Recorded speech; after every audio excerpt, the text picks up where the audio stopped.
My name is Bailey Work, and I'm going to be presenting on the importance of recreational activities in individuals with autism spectrum disorder for the 2021 Community Autism Forum.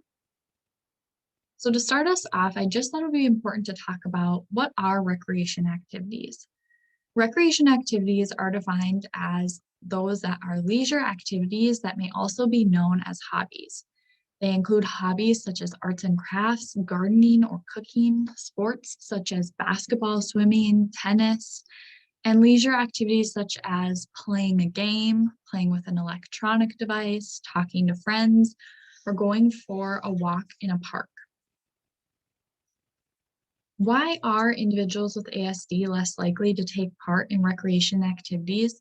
There are a plethora of different reasons. However, I'm going to focus on these three: family factors, environmental factors, and individual factors. There are many factors that are known to affect the participation of individuals in ASD with recreational activities.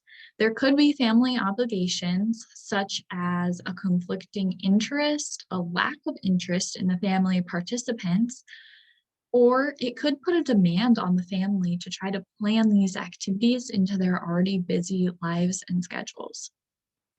There are environmental factors, such as a lack of adapted equipment or sports in the area you live or work in, and also individual factors that could pertain to an individual's behavior, social skills, their age, and their functional independence.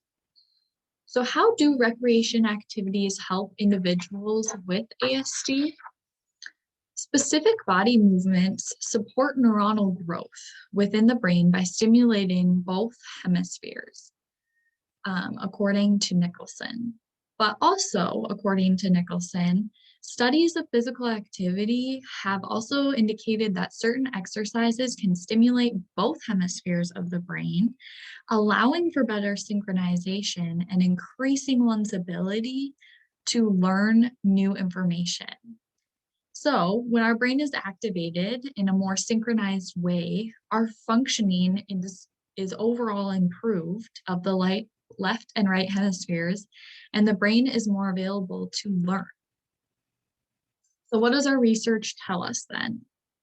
Well, individuals with autism spectrum disorder who participate in physical activity have increased levels of academic engagement, a reduction in stereotypical and disruptive behaviors, increased social and language skills, an increase in muscular strength, endurance, as well as body position, balance, and posture. So you might be asking yourself, how can I encourage recreation activities?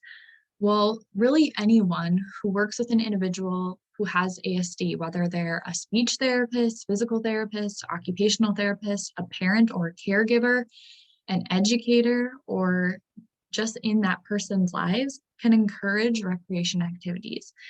I'm going to share 5 steps on how we can encourage recreation activities in those with ASD, with step 1 starting small.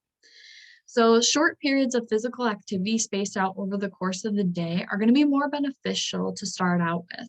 It's going to teach our brain that at a certain time during the day, we're going to take a short break to do a little bit of movement. So some examples could be walking to or from school. You could even walk the trash can or the recycling bin out to the end of the driveway. Also just taking the dog for a quick walk. Anything that is a short physical burst will help you start small and then work your way up to those larger, longer recreational activities. Step 2 is to build upon your motor skills. So build upon your motor skills to participate in a variety of activities. If you would like, you could practice these motor skills at home and then bring them into your school or work setting later on when you feel more confident and comfortable with them. So some ideas would be to just move your body in different ways. For example, you might play soccer one day, but then the next day you're going to go play a card game. You're moving different areas of your body. You can also play with different types of equipment to encourage the building of your motor skills. The third step is to try different types of recreational activities. Dr. Healy in this article explains this as Sampling wedding cake, right? So if you're sampling wedding cake, you're trying a bunch of different flavors to see what you like best.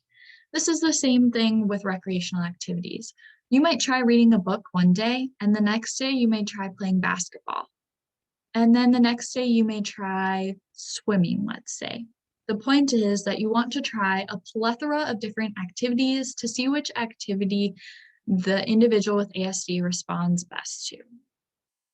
Step 4 is to enlist the help of your family and friends and to be a role model. Show your child or the individual with ASD how much you enjoy the benefits of the activity you're completing, and also just show them how you can interact with family and friends while you're completing the recreational activity. This is so important for socialization. Step 5 is to make the activities autism friendly. Include those who are familiar with ASD to provide a routine structure and utilize visuals. Make sure that the individual knows that there is a clear beginning, middle, and end. On this slide, I'm just showing a few different suggested activities in individuals with autism. Please keep in mind that there are many, many activities individuals with autism can participate in. Some of the most common from the research articles I focused on were horseback riding, swimming, jogging, walking, and reading. The newer research suggests playing video games that require either a physical component or a non-physical component can lead to companionship. Jumping on a trampoline, swinging, sports that include throwing or catching, as well as riding bikes are all great activities for individuals with ASD to complete.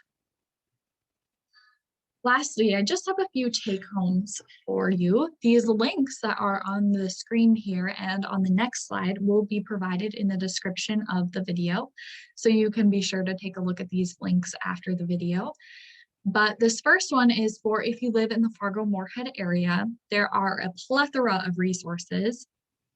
Some of the examples on this link include TNT Kids Fitness or the North Dakota Autism Center, which hosts lots of events for individuals with ASD throughout the year. The second one is the Plains Art Museum, which is located right in downtown Fargo, and they have a low sensory night, arts and crafts night, as well as a few other activities for individuals with ASD. So I would encourage you to check that out and see if any of those fit into your schedule. Then this last one I have here is called the Autism Movement Project. I included this in here because it is a Facebook group that you can join, and it can be used if you don't live in the Fargo-Moorhead area, if you maybe live in a rural setting, or if you're just not comfortable participating in recreation activities in the community yet. This could be a great place to start, and then maybe you can transition to activities in the community later on.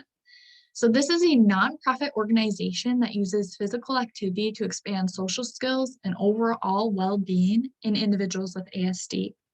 So I included the link to the Facebook group as well as the link to their website so that you could find out more about it.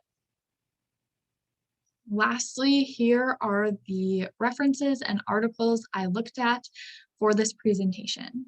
Thank you.